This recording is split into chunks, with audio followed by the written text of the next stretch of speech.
ଗୋଟିଏ ଜଙ୍ଗଲରେ କେତେଜଣ ପଶୁ ମିଳିମିଶି ରହୁଥିଲେ।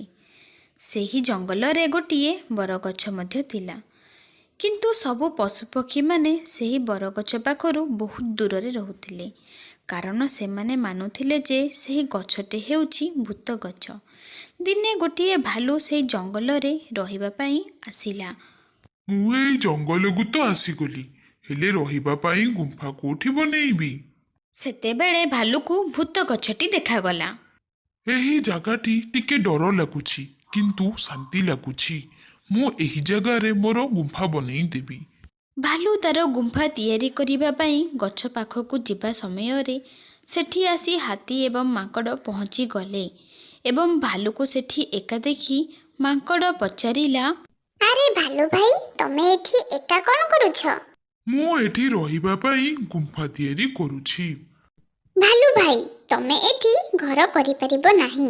ଏଇ ଜାଗା ସୁରକ୍ଷିତ ନୁହେଁ। ସୁରକ୍ଷିତ ନାହିଁ? ତୁମେ କହିବା ପାଇଁ କ'ଣ ଚାହୁଁଛ? ହାତୀ ଭାଇ ତ ଠିକ କହୁଛନ୍ତି। ଏହି ଗଛରେ ତ ଭୂତ ରୁହେ। ତୁମେ ମୁଁ ରହୁଥିବା ଗଛ ତଳେ ନିଜର ଗୁମ୍ଫା ବନେଇ ଦିଅ। ସେଠି ତୁମର କିଛି ମଧ୍ୟ ଅସୁବିଧା ହେବ ନାହିଁ। ଯଦି ଏହି କଥା ସତ, ତାହେଲେ ମୁଁ ମୋ ଗୁମ୍ଫା ମାଙ୍କଡ଼ ଭାଇର ଘର ତଳେ ବନେଇଦେବି।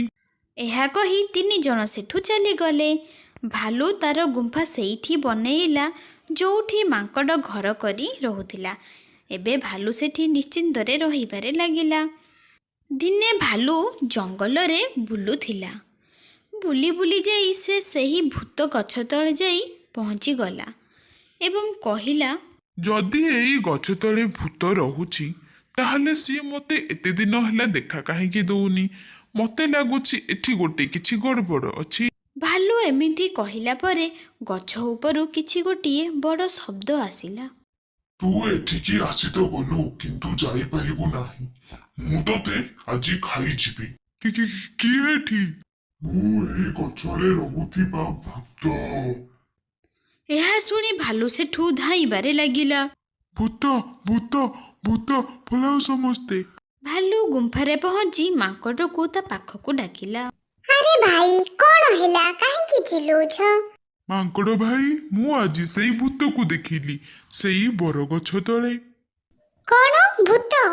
ମୁଁ ତୁମକୁ ଆଗରୁ ମନା କରିଥିଲି ନା ସେଠିକି ଏକୁଟିଆ ଯିବା ପାଇଁ? ତମେ ଏଠିକି ଏବେ ନୂଆ ଆସିଛ। ତମେ ତା ବିଷୟରେ କିଛି ଜାଣିନ। ସେ ଭୂତ ଆଗରୁ ବହୁତ ପଶୁପକ୍ଷୀମାନଙ୍କୁ କ୍ଷତି ପହଞ୍ଚାଇଛି। ମୋତେ ତୁମର କଥା ମାନିବାର ଥିଲା। ଆଜିଠାରୁ ମୁଁ ସେଠିକି ଆଉ କେବେ ମଧ୍ୟ ଏକା ଯିବି ନାହିଁ। ସେବେଠାରୁ ଭାଲୁ କେବେ ମଧ୍ୟ ଏକୁଟିଆ ସେହି ଗଛ ତଳକୁ ଗଲା ନାହିଁ। ଦିନେ ଭାଲୁ ଜଙ୍ଗଲରେ ଗୋଟିଏ ଗରିଲାକୁ ଦେଖିଲା। ଲାଗୁଛି ଗରିଲାଟି ଆଜି ଏଇ ଜଙ୍ଗଲକୁ ନୂଆ ଆସିଛି, କାରଣ ମୁଁ ତ ଆକୁ ଆଗରୁ ଏଠି କେବେ ଦେଖିନି। ଏମିତି କହି ଭାଲୁ ଗରିଲାର ପଛେ ପଛେ ଯିବାକୁ ଲାଗିଲା। କିଛି ଦୂର ଗଲା ପରେ ଭାଲୁ ଦେଖିଲା ଗରିଲାଟି ସେହି ଗଛରେ ଚଢ଼ୁଛି ଯେଉଁ ଗଛରେ ଭୂତ ରହୁଛି।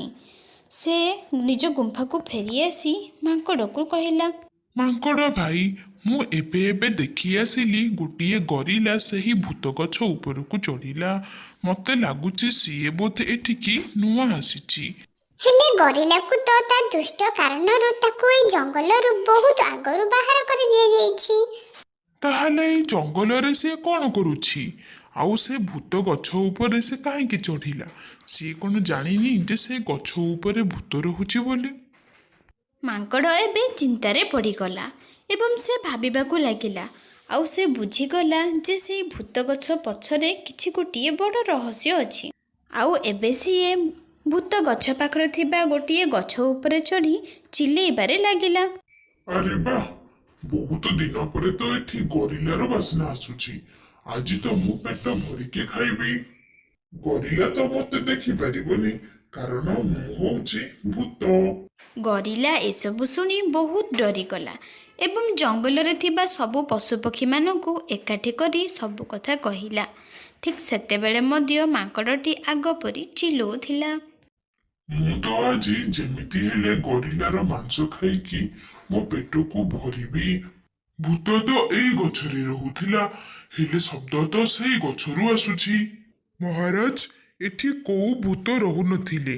ଆପଣ ମୋତେ ଜଙ୍ଗଲରୁ ବାହାର କରିଦେବା କାରଣରୁ ମୁଁ ଏଇ ଗଛରେ ଭୂତ ହୋଇ ଲୁଚି ରହୁଥିଲି।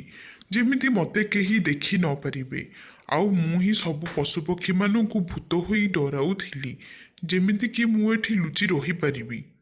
ହେଲେ ଏବେ ତ ଏଠି ସତରେ ଭୂତ ଆସିଯାଇଛି।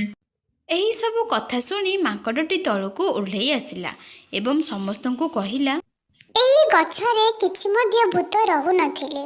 ମୁଁ ଗରିଲାର ସତ ସମସ୍ତଙ୍କ ଆଗକୁ ଆଣିବା ପାଇଁ ଭୂତ ହୋଇ ଗଛରେ ରହିଥିଲି, ଠିକ୍ ଯେମିତି ଗରିଲା ଆମମାନଙ୍କୁ ଭୂତ ହୋଇ ଡରାଉଥିଲା।